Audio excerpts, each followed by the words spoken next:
Hello, everybody. Happy New Year. Feliz Nuevo Años. Welcome to Matt Sheryl's Gen Excellent playlist, the New Year's edition. We're going to take a look back at 2022 in music. Matt and Sheryl and Mike joining us on this tripartite episode. Mike passed the audition. We're having him back. For those who don't know, Sheryl and Mike co-own the Silver Platters record store chain in the Puget Sound area. I live down here in the Portland area. We're all big Mad music fans. And we wanted to bring Mike in because he's going to bring a little more knowledge about 2022. Sheryl and I tend to be stuck in the past when it comes to music. That although, is true.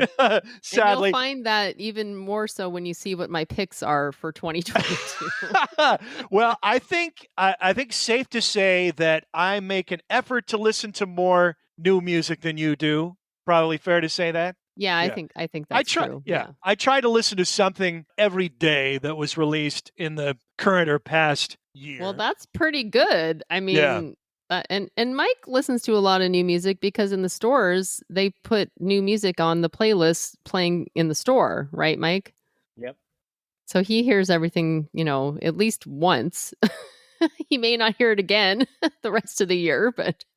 So we'll talk about the music we like for 2022, what was most popular in 2022, and what was flying off the shelves at Silver Platters. So, Mike, let's go right to you on that one. I mean, anything in particular that maybe you sold more of at Silver Platters than, say, the Billboard top sellers of the year would indicate? No, not really. This year, our top sellers pretty much aligned with what the critical top sellers were.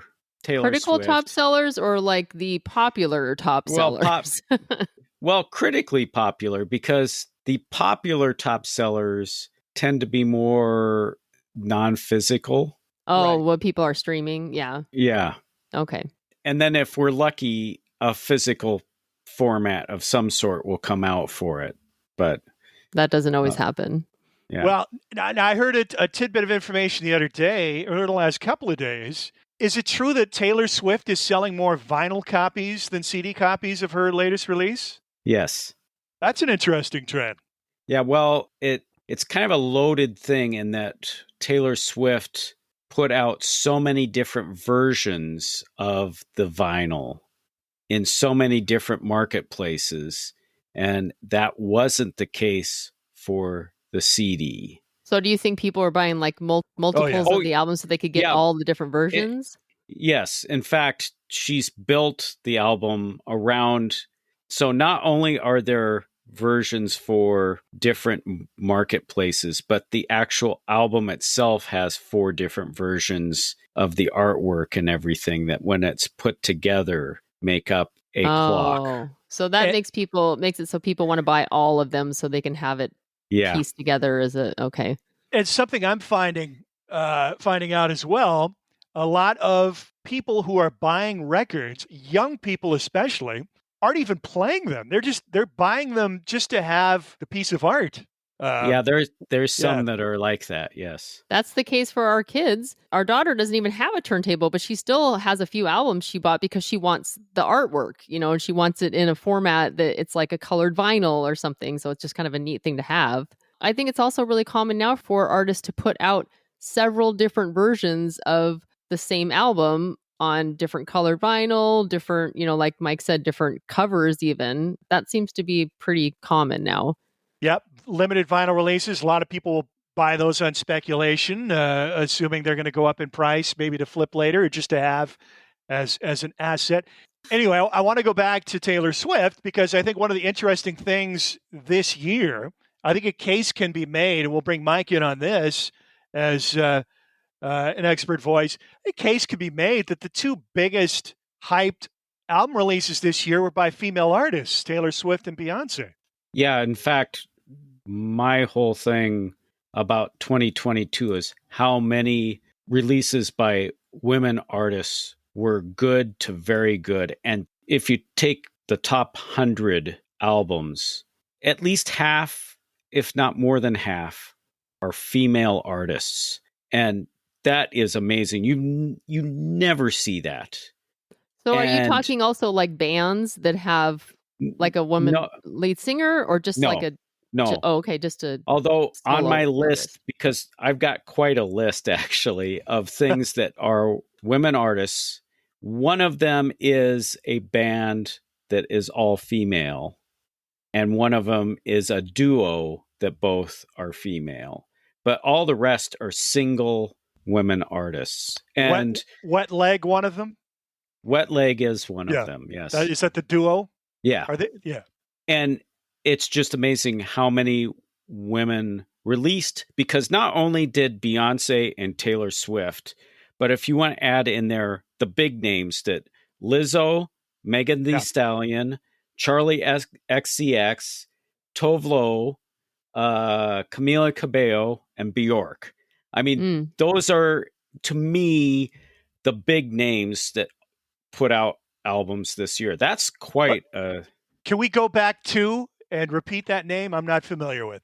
Tove Lo. Oh, Tove Lo. Tove.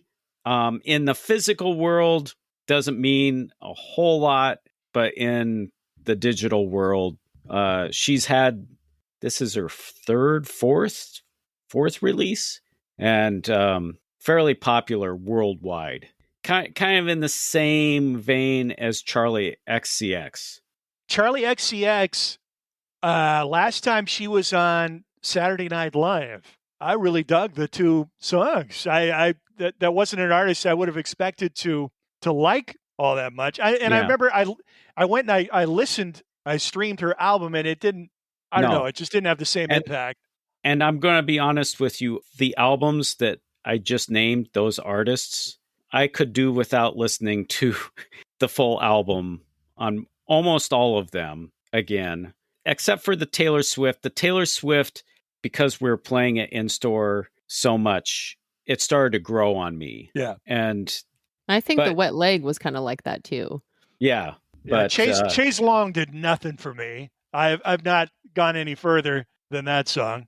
You've got to listen to the whole album, and you got to get past the crassness, I guess, of...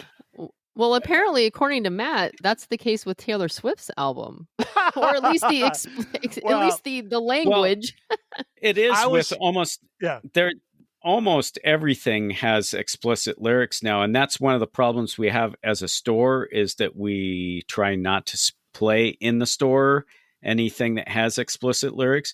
Now, the things that just have that one-off thing, or those are fine, but the things that has the explicit lyric as part of the chorus or something like the name of the song. I'm guessing they don't do what they used to do in the 90s, and like they'd have the clean version and the explicit, because do they still do that? They still do with certain in fact, Taylor Swift, there's a clean version and an explicit version. They have to, because this music is played at sports arenas the world over. Yeah. And Taylor Swift is also popular with a younger crowd too. Yeah.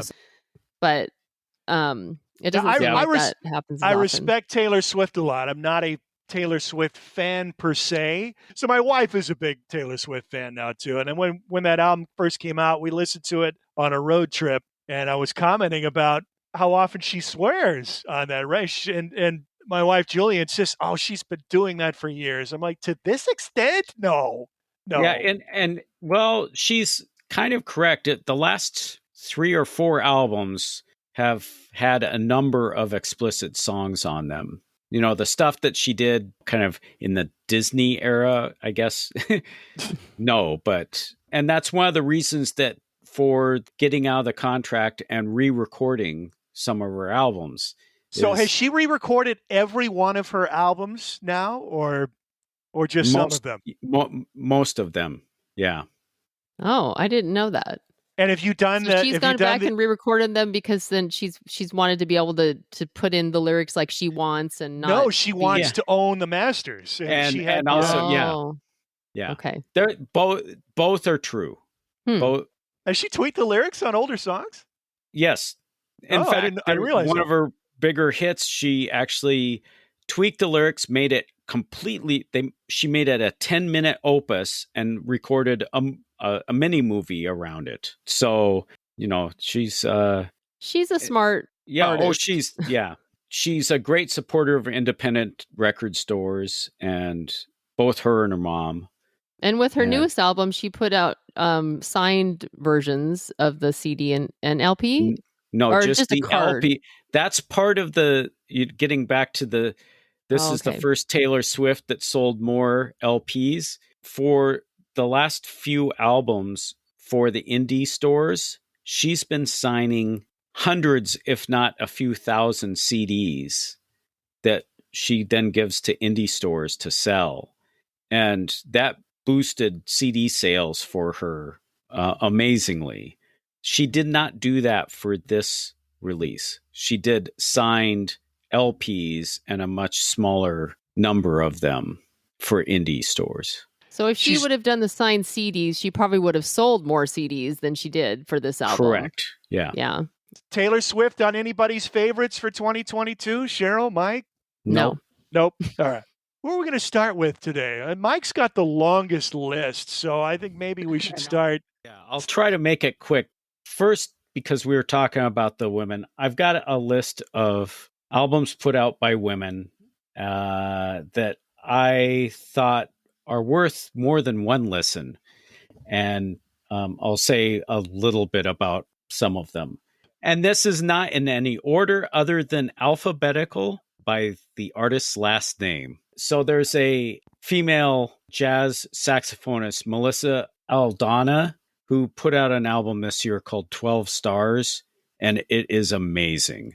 It's on Blue Note. It's in the jazz area, but it's not straight ahead jazz, but it's a really good album. Courtney Marie Andrews, who's been around forever, put out an album this year called Loose Future. That is one of her best. I've been a fan since her first album, and this is one of the best. I'm going to jump because this is kind of the same. Can I call time out on you here? I want to go back to your jazz choice. Just talk about in general at Silver Platters, because it seems to me that newer jazz is kind of on the upswing, and in particular, there's a lot of jazz artists from Great Britain that are having a lot of. Yes. Are you seeing a lot more sales of newer jazz music at Silver Platters? Yes. Okay, I was just curious about that. There's without being trying to sound cliche, a hip new generation of jazz artists and people following it. And what's great. Really great is that the jazz artists all seem to like to work with each other, and there's a number of really good ones out of the UK that have created this new thing, but there's many in America too. Kamasi Washington, probably the biggest one. Yeah. And they just they go and work with each other and put out these things, and they get other people excited about it, which is great because it's brought back an art form that was frankly kind of dying a little bit, much like classical music, being able to jump that hurdle and get embraced by younger people. All right, back to your list, Mike. I was talking about Courtney Marie Andrews, who's had several albums out, and they're all good. But this one that she put out this year, Loose Future, is a step up and is worth multiple listens.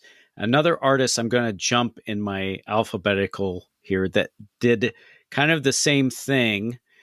There's a longtime artist, Beth Orton. Oh, yes. Mm-hmm.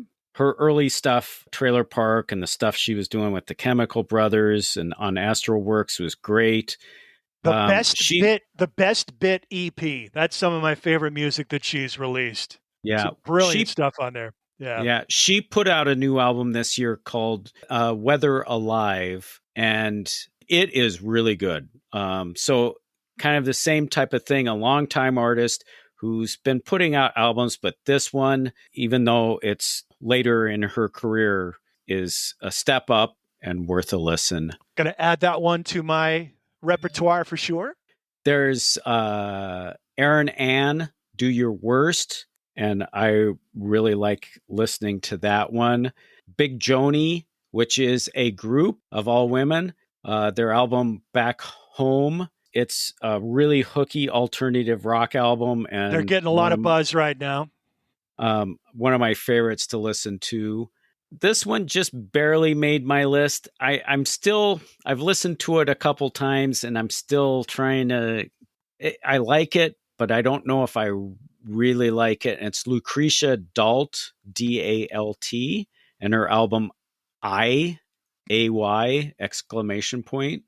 Then there's some country stuff that's come out this year. Miranda Lambert put out an album called Palomino.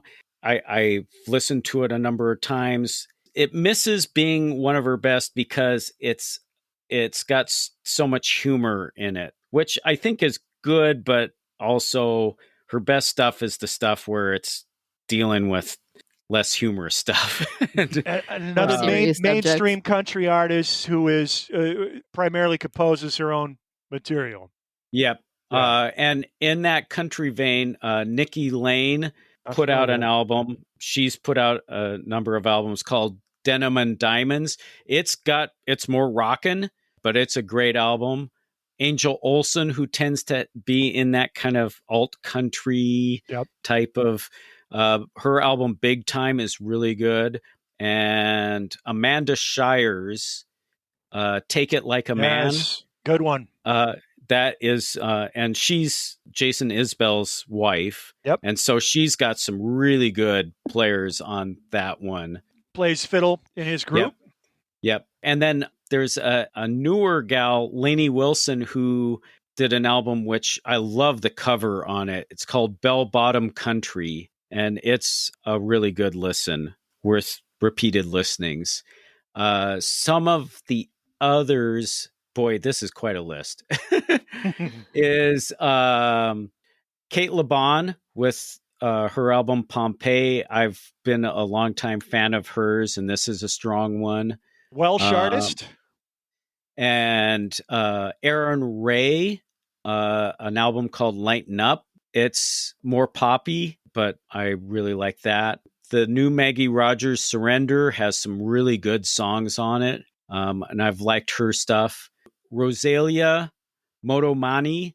I just saw that was the #1 album of the year on Metacritic. Got the best reviews. Yeah, it's been getting lots of good critical reviews.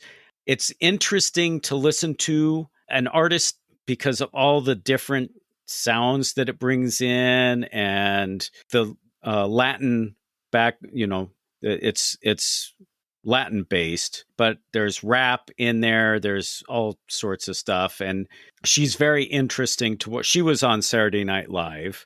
I don't know if you've seen that, but it's worth watching to see what her performance is all about.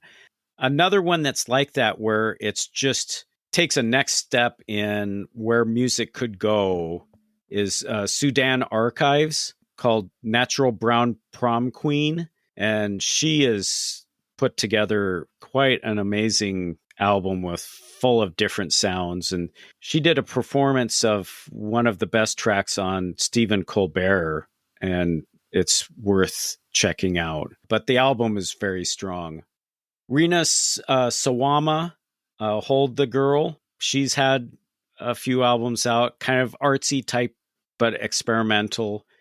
Joan Shelley, The Spur, Soccer Mommy, Sometimes, Forever. Like what I've heard by her. Yeah. Yep. The Wet Leg, self-titled. Willow, who is more of a kind of a rock. Didn't like that on Saturday Night Live. That did not, and I did not know anything about. I didn't know that she was Will and Jana's daughter.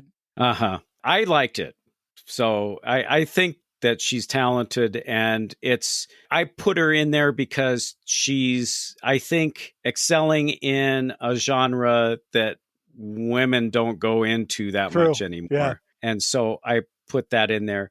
The last two are the Mavis Staples and Levon Helm, Carry Me Home, which came out this year. However, it was recorded 11 years ago, and it is a really great piece of soul/Americana. Love them both. If you haven't heard that. And I thought it was worth putting on the list, even though it was recorded 11 years ago, it really doesn't meet my guidelines for an archival release. Is this the first time it's come out? Yeah. Okay, yeah. And then the last one is one that I'm still struggling with. I really love the album. I've liked the artists' albums, but this one has thrown me for a loop, and it's The Wise Blood. Okay. And The Darkness Hearts Aglow. She's great.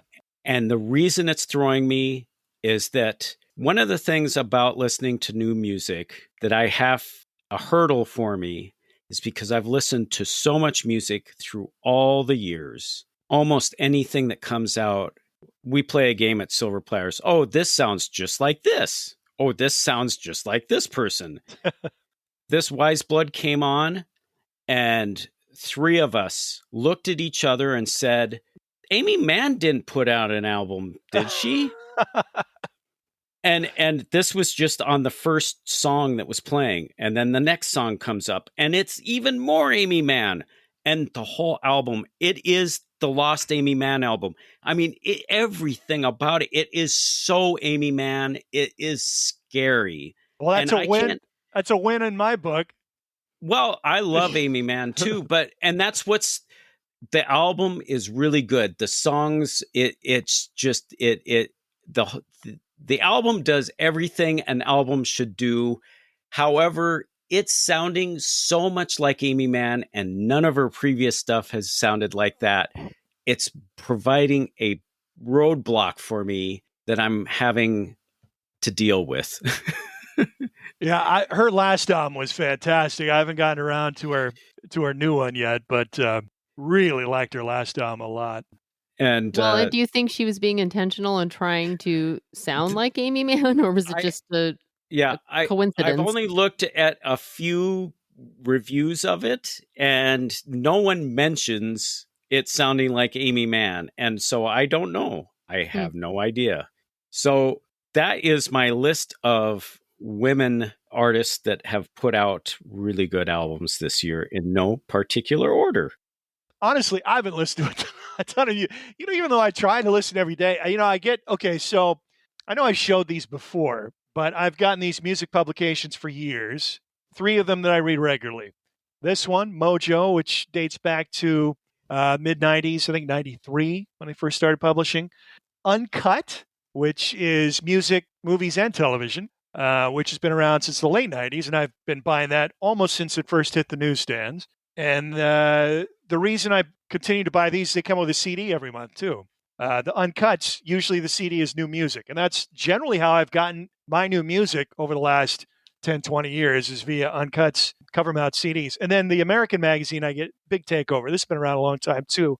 Old punk rocker from New York goes by Jack Rabbit. He's been putting this out since the 80s.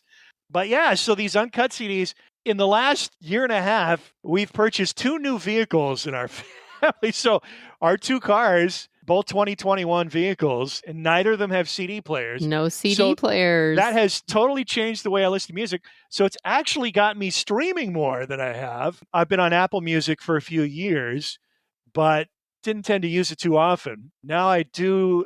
So when I listen to my new music, if I'm in the car, I'll stream a new album on Apple Music. So that's kind of how I've been listening to a lot of my new music. And there's probably about 10 albums released in 2022 that I've listened to on streaming, in addition to occasionally listening to these uncut various artist CDs. So I've got a favorite album. I've already talked about it on a past episode, and a favorite song as well. I'm going to go with the Father John Misty album. I've been a fan of his for a while, although hadn't really listened to any of his albums repeatedly until this last one. His name is Josh Tillman, pretty prolific artist. He's released a bunch of stuff under his own name. Prior to that, while he was releasing solo albums, he was the drummer with Fleet Foxes on their first couple of albums.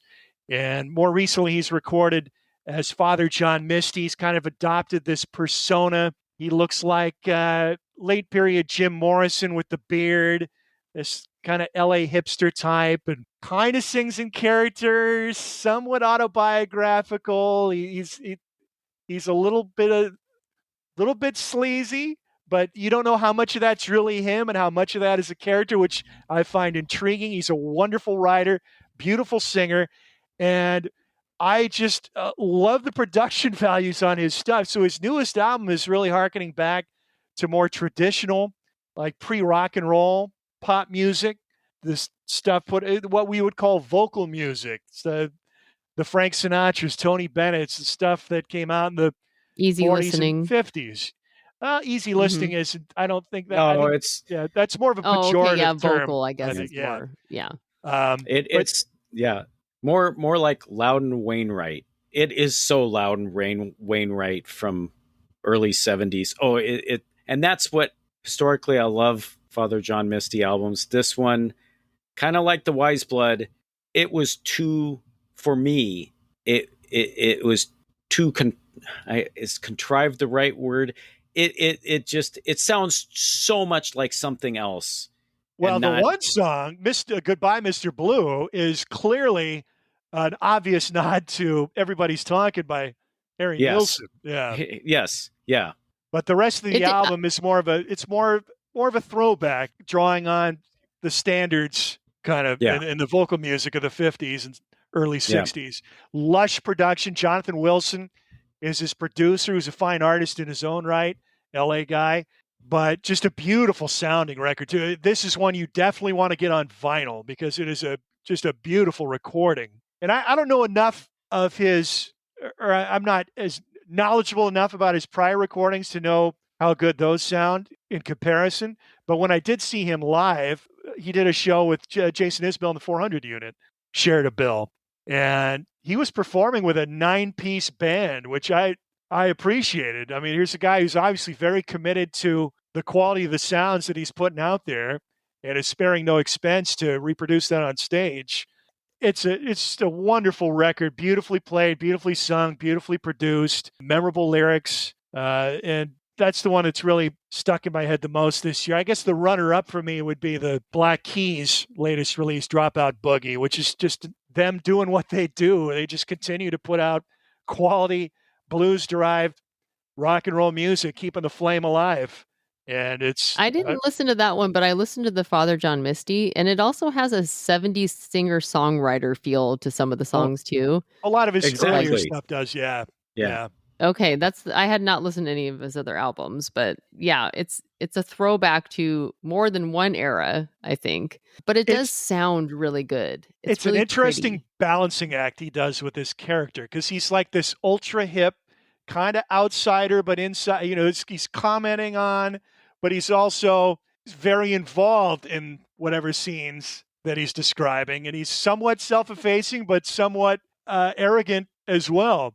It's this intriguing character, and there's a lot of his personality. But when you read about his background, it makes it even more fascinating.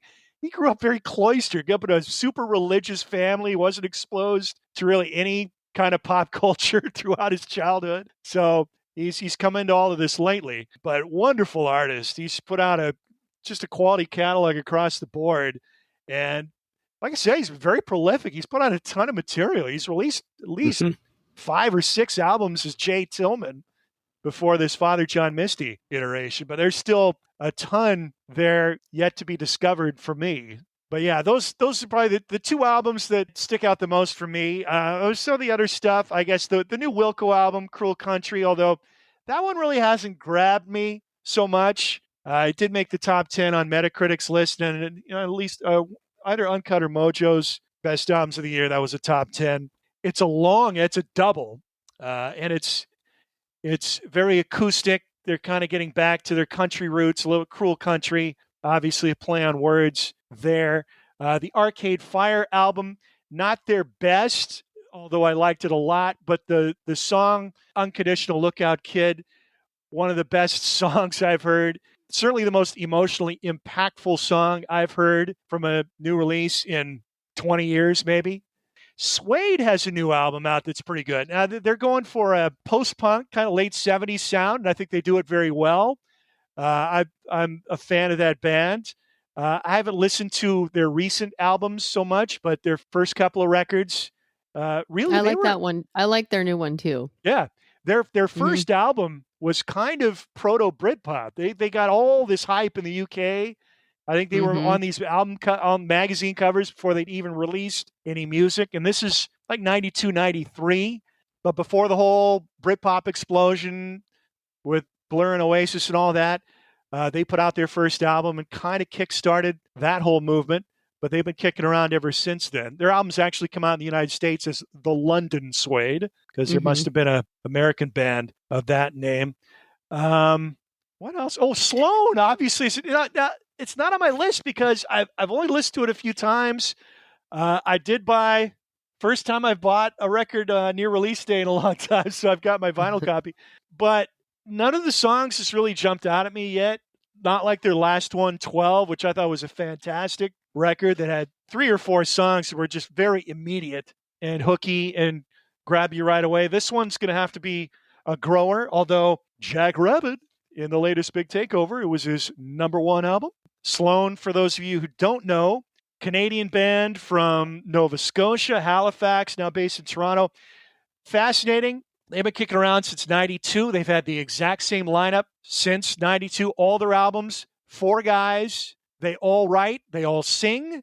And when they perform their own compositions in concert, they get up front. So whoever's song it is gets up front and plays the guitar. So they swap instruments to accommodate that. That's pretty cool in my book. That's really cool. Yeah. I'm on this pretty popular music forum. I don't necessarily drop the name of it, but I started a thread because I was curious. Most stable band lineups.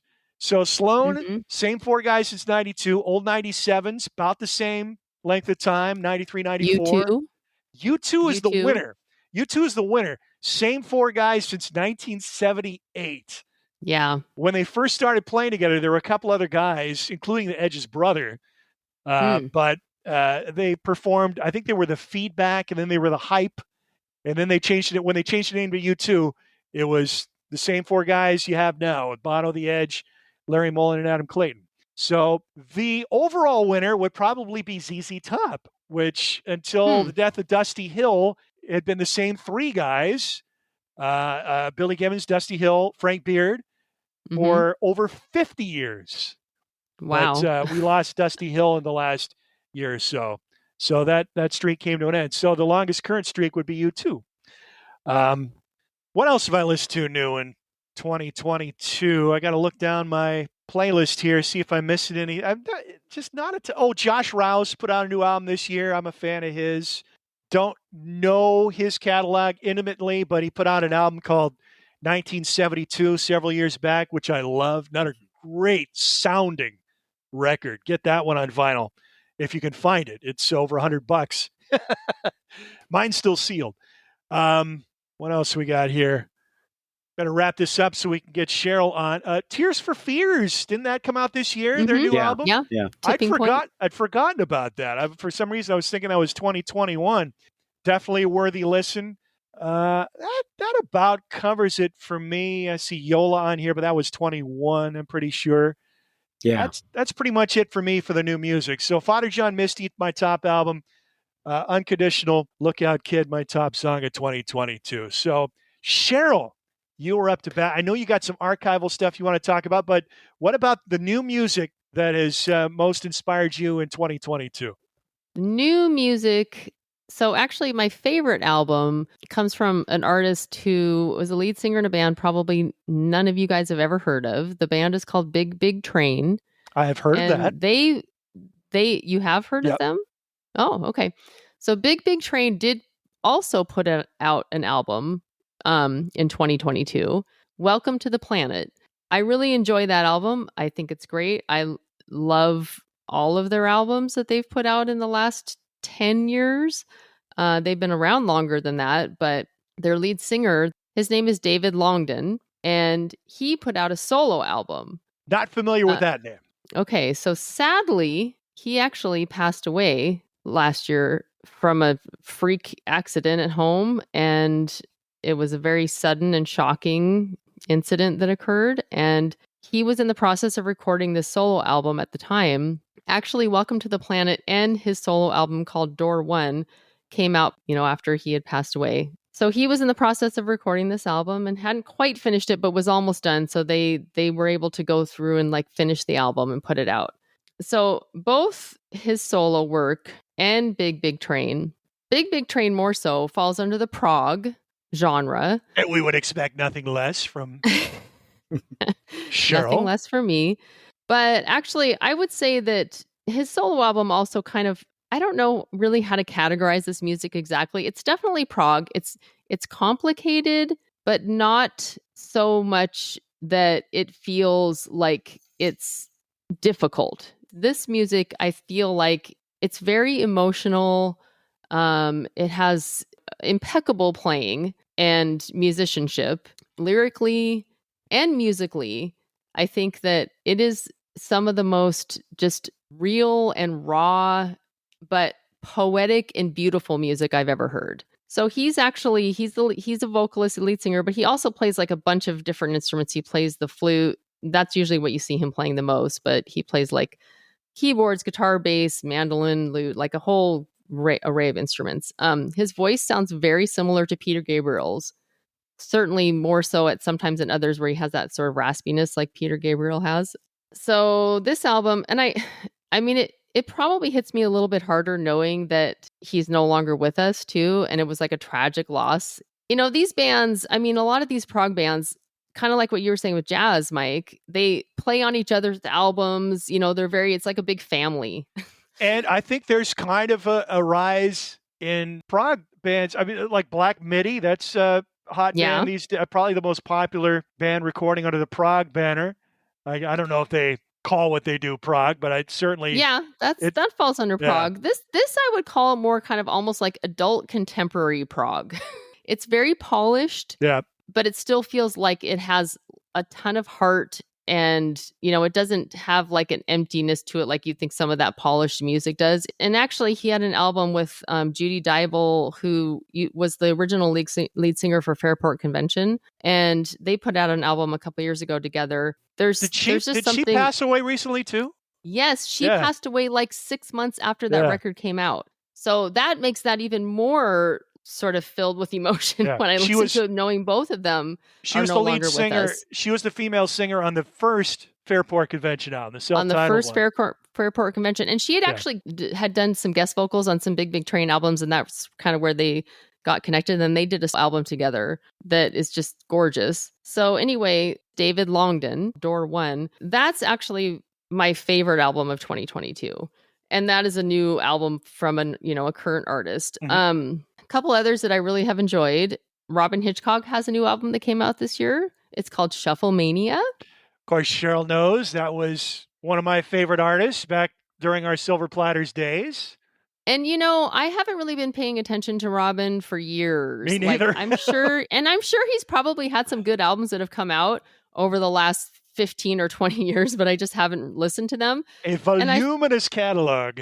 He's very prolific. And in fact, I think it's been like 5 years since his last album, which is like an enormous amount of time for Robyn. For him. I've probably seen him live more than any other artist. At least a half dozen times.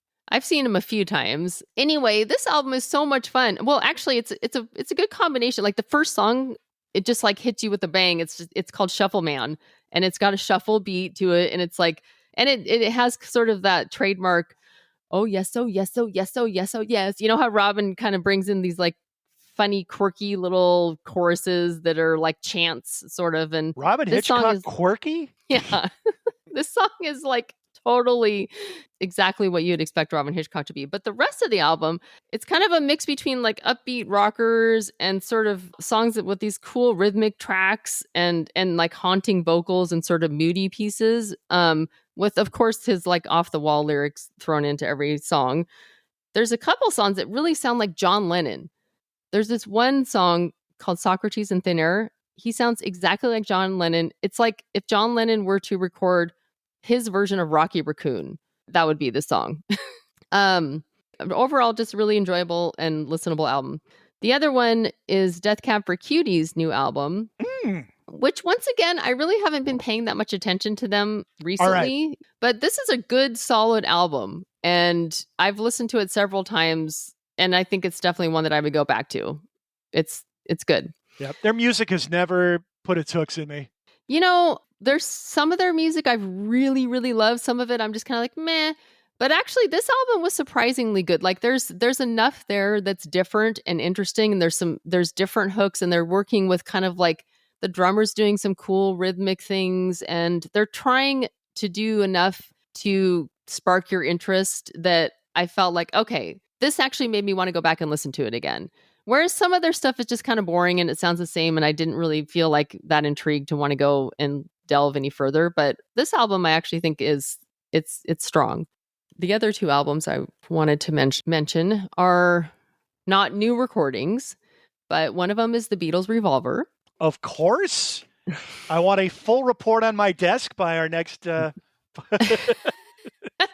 Well, honestly, I don't have a ton to say about this because I have listened to it. My favorite Beatles album.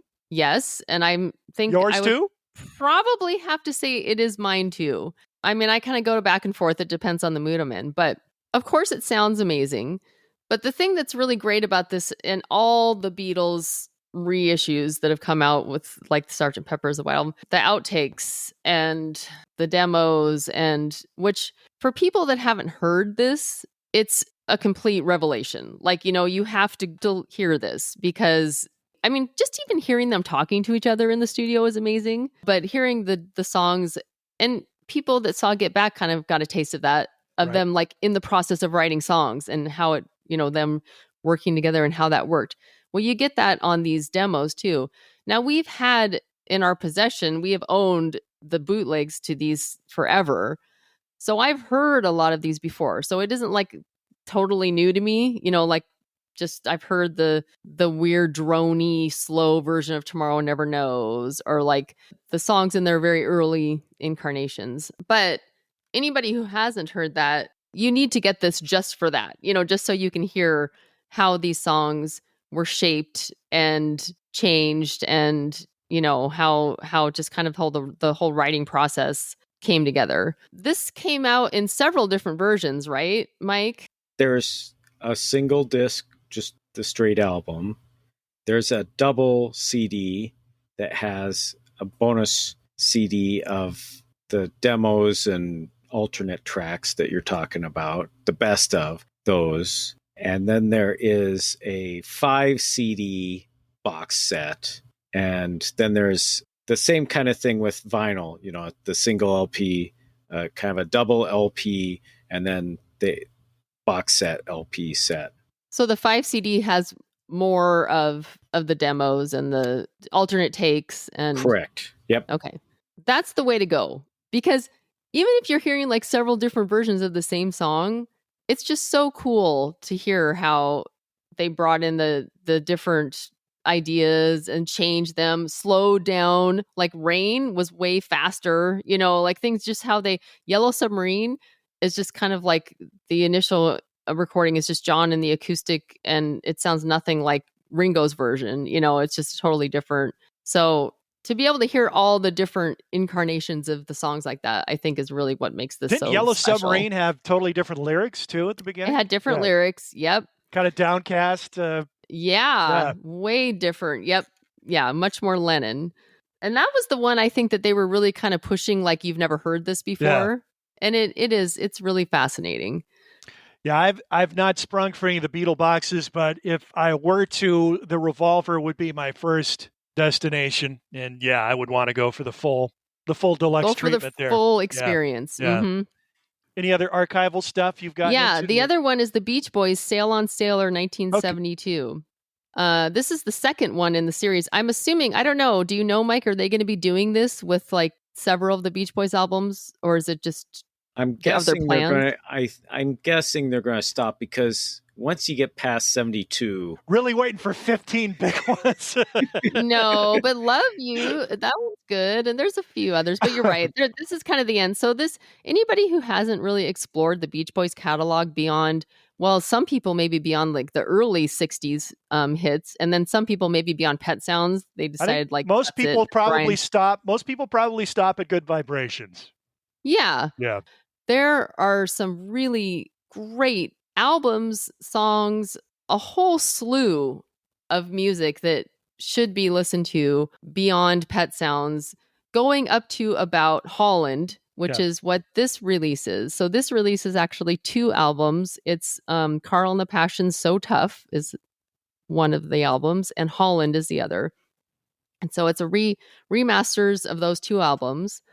And then they each have, well, I believe there are, like the Revolver, there's several different versions of this. You can get one that is the deluxe and one's like the mega deluxe. And so they have demos, live versions. The version of the group that brought in a couple of outside musicians, Blondie Chaplin, the lead vocalist, and Ricky Fattar. Yeah, Blondie Chaplin and Ricky Fattar are contributing to the band at that time, but they're not really full-fledged members for that first album.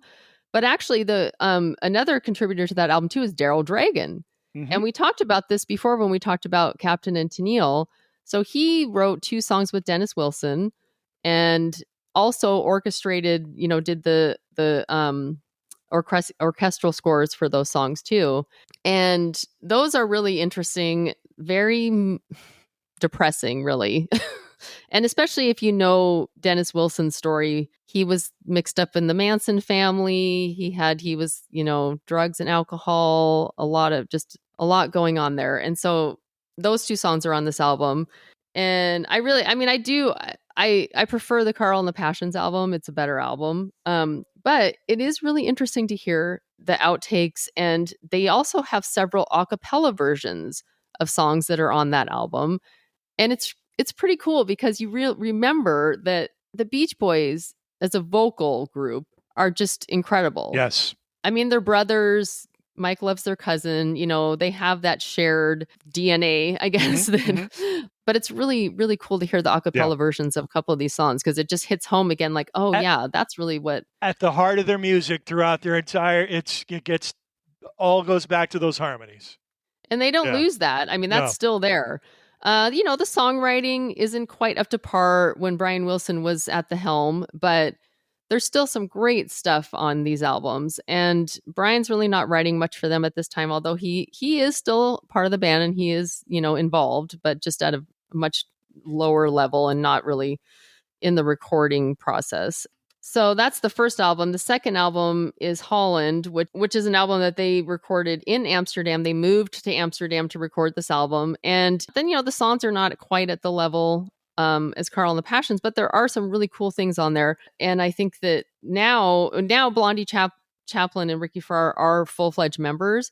And that album has their last great song, really, which is Sail on Sailor. Yes. Sung by Blondie Chaplin. And because it is sung by Blondie Chaplin, I think a lot of people do not recognize that as a Beach Boys song. You've probably heard it on the radio more than once and never even registered that was a Beach Boys song. Yeah, because the vocals, it's a different vocalist, so you don't necessarily know it's them, but great song. And still some really cool stuff on that album. So once again, I think it's a neat thing to go back, and for people that are fans of that era of Beach Boys, I think it does have a lot to offer as far as the outtakes and the demo tracks. And there's also a whole slew of live tracks on there too, which is kind of cool because, the Beach Boys had really sort of become just like a revival band for a while. They were just, going back and singing their old stuff, and that's all people wanted to hear. And actually part of the reason why they went and recorded in Holland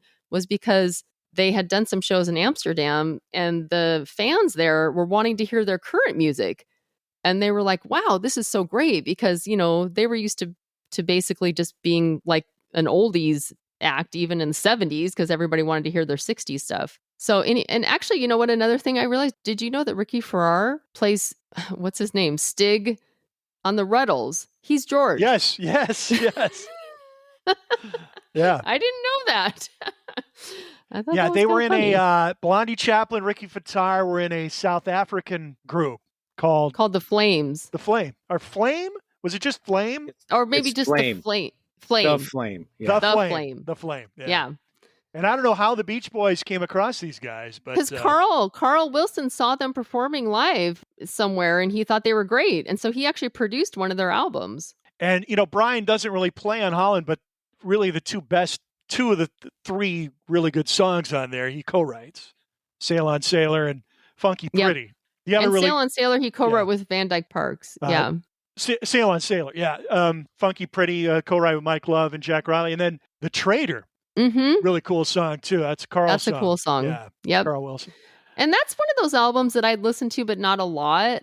And so since I've been going back and listening to this Sail on Sailor 72, both albums back to back, I actually really like Holland. It's got some really cool stuff on it. It's interesting. I mean, it has this whole kind of long, this California saga. It's got like a thing in the middle with like kind of some poetry and stuff. But there's 2 songs from Holland that weren't released on the original album. They're both Chaplain Farrar songs, and they're actually really good.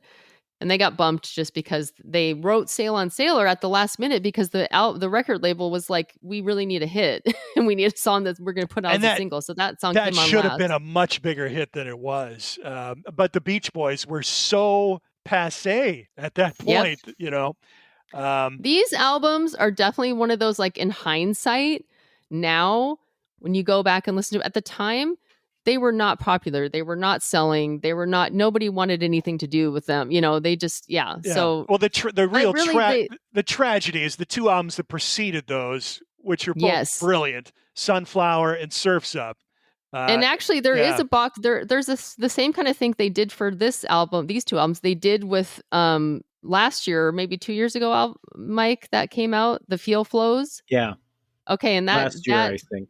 Last year. So they do the same thing with Sunflower and Surf's Up, and the same kind of thing where they have all the demos and the outtakes. So that is great. Like, definitely pick that one up too. Yeah, those albums from 70 and 71. And so good. The song Surf's Up, maybe the greatest thing they ever recorded. Just an incredible song. And then Good Vibrations is you cannot beat Good Vibrations. It's right up there for me. And then Till I Die, the Brian Wilson cover, is just so poignant. One of 2 of their greatest songs. But yeah, I've been really a big fan of those albums for quite a long time. But it's fun that they're anybody who's a fan of like the band, or like, you know, a lot of these stuff have like a pedal steel guitar. It fits right into that sound. And I think that it's just, at least these 4 albums that they chose to go back and do the remastering on and need to be revisited for sure. Yep. Well, before we part ways, I want to hit a couple of lists here. Oh, Mike, you got something? I actually have my list of favorites. That wasn't your list. That was my list of females. Yes, women. No, I'm going to break it up into so we're talking archival, and I always like to have my favorite archival release. And the one for me this last year that stands out amongst all the rest is the Tom Petty Live at the Fillmore 1997, which is, they've recorded 21 shows, something like that. Yeah. And it's the best of those. They did a residency at the Fillmore. Yeah, it's incredible. And it's stuff that hasn't been out there, well, a lot of it are cover songs, like 50s and 60s. And it shows how much that band enjoyed just playing rock and roll, knew their stuff, and could play anything. You know, I love Revolver, but it's Revolver. It's this is to me the best archival reissue thing that is it a reissue? Has it ever come out? No, it's not. I shouldn't say reissue, but it's all the songs are. It's old material, but it's the first time these shows have come out, and And then some of my favorite albums of the year: the Yeah Yeah Yeahs, Cool It Down, Spoon, Lucifer on the Sofa. That's a band that is waiting for me to discover. I think. You still haven't? Well, I know one song of theirs very well, and okay, I've got a couple of discs that I just haven't gotten around to yet. They always put out strong stuff, and this is a really strong album. For that weird out there stuff, The Comet is Coming, which is a quasi jazz group. Their album Hyperdimensional Expansion Beam, and they're part of that just great. That British jazz scene. Yeah, right. But more experimental, more electronic. we put him in jazz, but it could be out there in the rock stuff too. You mentioned the Wilco. I really like the album. I don't think it's one of their strongest, but it is very enjoyable. Yep. The Arctic Monkeys Car album. Another really band that's waiting for me to discover. This one's kind of an off-kilter one. Horse Girl, versions of modern performances or performance. That is a cool kind of punky album that you should listen to. I like that one. And then this one surprised me. The Harry Styles Harry's House album. He's good. It just is a pop nugget. And it has so many different kind of little tunes in it, and they're poppy and they're catchy, and it works. Number two on Billboard's Hot 100 Songs for the Year was As It Was by Harry Styles, which I believe spent 15 weeks at number one this year. Yeah. Wow. And then these three are kind of interesting that I'm going to lump together. There are three bands or three artists that put out multiple albums in the year. So Jack White did it with Fear the Dawn and Entering Heaven Alive. And I think it worked. Both are strong albums. It's funny because there's people that really like Fear the Dawn better, and then there's people that like Entering Heaven Alive better. So they're different? Sales-wise, it didn't work, I don't think. Oh. All that well doing that. But they're both strong. The Red Hot Chili Peppers did it also, and they did not do as well. Both albums are interesting, and I'm kind of into the Peppers, but it's kind of like that double album that is a good album, but if it were a single album, it would be a really good album. Now, and is it a double album? Is John Frusciante on those albums? I believe he is. Yeah. I'm pretty sure he's on the first, but I didn't listen to the second one as much as I did the first one on the Red Hot Chili Peppers. And neither of them would make I'm just putting it out there as an interesting thing. The Jack Whites would be in my best ofs, but the Red Hots. But the other these band, they each put out two separate albums. Correct. How far apart from each other? Only months. Months. So these they were recorded probably around the same time. Correct. But they're different enough that they decided they were two separate albums rather than double albums, or yes. I think it's a marketing ploy too. The first people to do that, I think, happened while we were working at Silver Platters, right? With Guns N' Roses. Yes. And Use Your Illusion and 1 and 2. Yeah. Bruce Springsteen, Lucky Town, and what's the other one? Human Touch. Yeah. Yeah. Mm-hmm. Yeah. That was really the first time that had been done, right? Yeah. The other band that put out not just two, not just three, but four really good albums. This King Gizzard and the Wizard Lizard? No, they put out an album a week. Has Sheryl gotten into them yet? Oh, you haven't? I kind of tried, but I didn't. I couldn't. I don't know why. I really like the band. It is getting to be overkill, and so much of it that came out this year was just pretty much. They did have one new album, but everything else is live shows and different language versions of things, and they just are.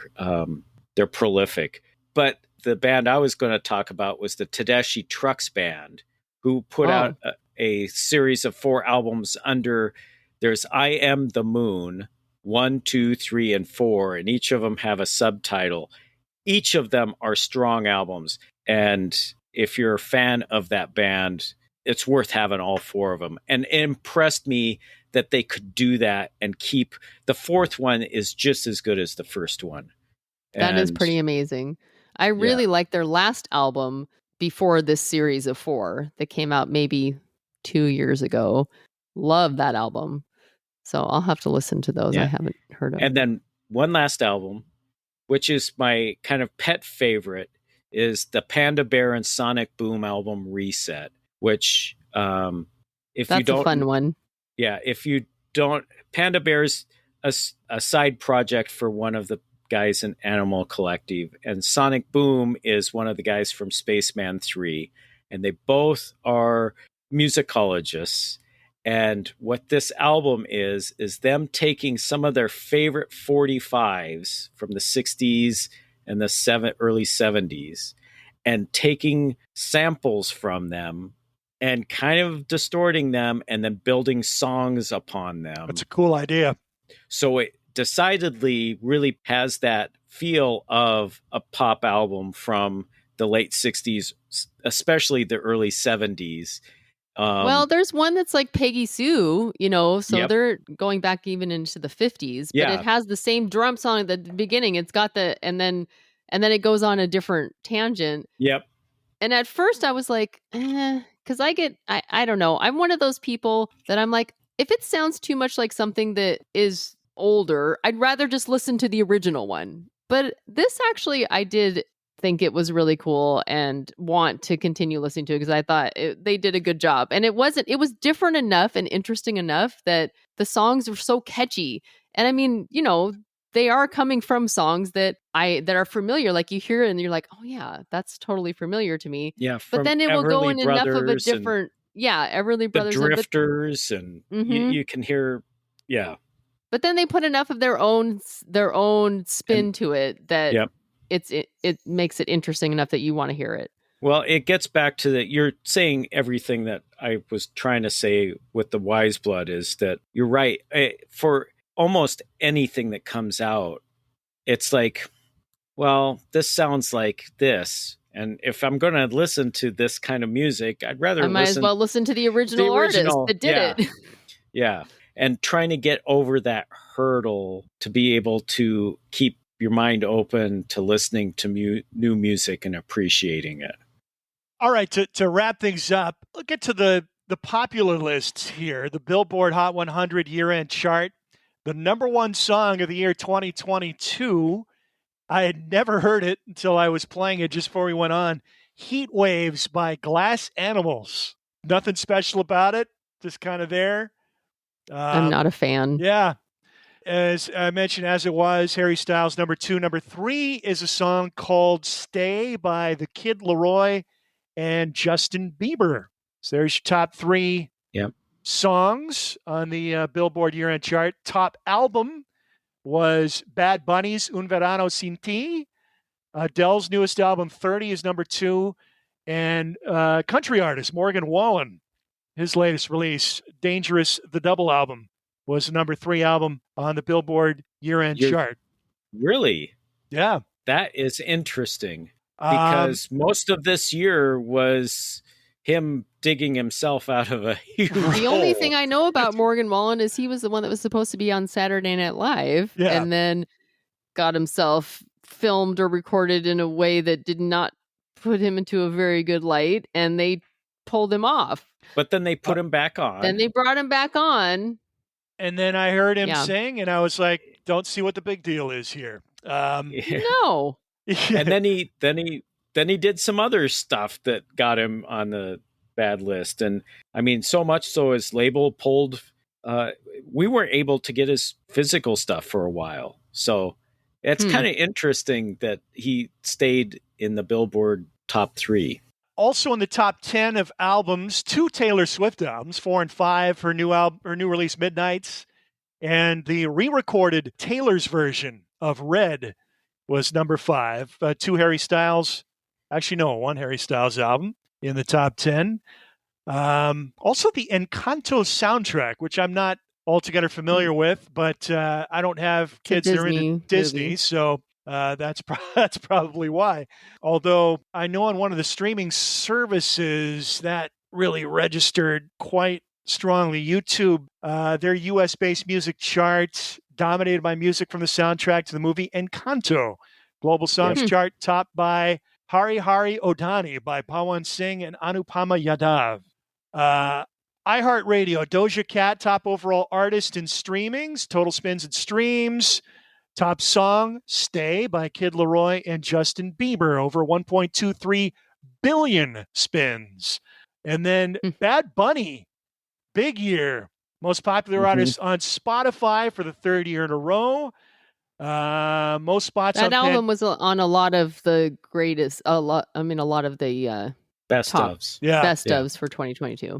Most spots on Pandora's top 20, Thumb Tracks, and Apple Music, biggest album from November 1st, 2021 to October 21st, 2022, which is the latest stats made available by Apple Music. Also, top song on there, Kid Laroi, Justin Bieber, Stay.